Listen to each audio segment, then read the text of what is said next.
టమాటా, ఉల్లిపాయ, capsicum curry అండి ఈరోజు. హాయ్ అండి. ఎండు రొయ్యలు చూసారండి? ఎప్పుడైనా చూసారా ఎంత పెద్దవి? చూడండి, దగ్గరకు చూడండి. రొయ్యలు పెద్దగా ఉన్నాయి కదా, ఎండివి ఇవి. టైగర్ అంటారు.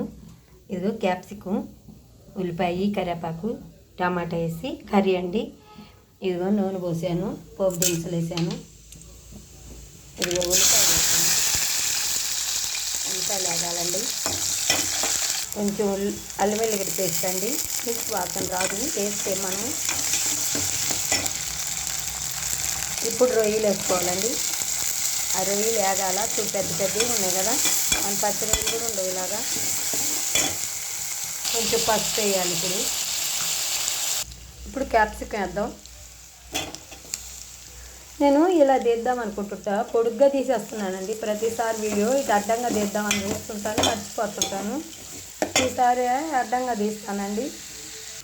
ఇప్పుడు చూడండి మగ్గింది. ఇప్పుడు టమాటా ఉప్పు వేసుకోవాలండి. ఇదిగో టమాటాలు,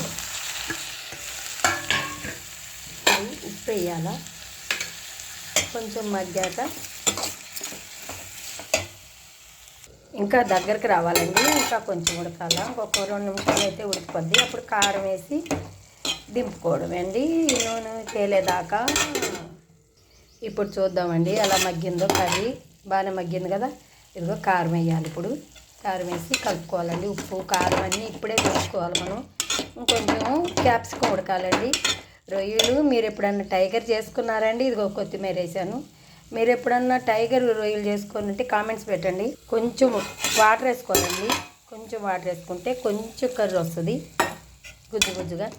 తినడానికి కొంచెం బాగుంటుందండి. రొయ్యలు వేసి క్యాప్సికం వాడుతున్నాను, ఎప్పుడు చేయలేదు. దగ్గరకు వచ్చిందండి కర్రీ. ఇట్లా పొడుగ్గా పెడితే బాగుంటుంది. నాకు పొడుగ్గా పెట్టడం రావట్లేదు. కర్రీస్ మంచిగా అయిపోయిందండి. కర్రీ ఉడికిపోయిందండి. నూనె కూడా తేలింది. నూనె ఎక్కువ పోయింది కదా. లైక్ చేయండి, సబ్స్క్రైబ్ చేయండి, వీడియో చూడండి ప్లీజ్ అండి. వేడి వేడి రైస్ అండి, రేషన్ బ్యాగ్ రైస్.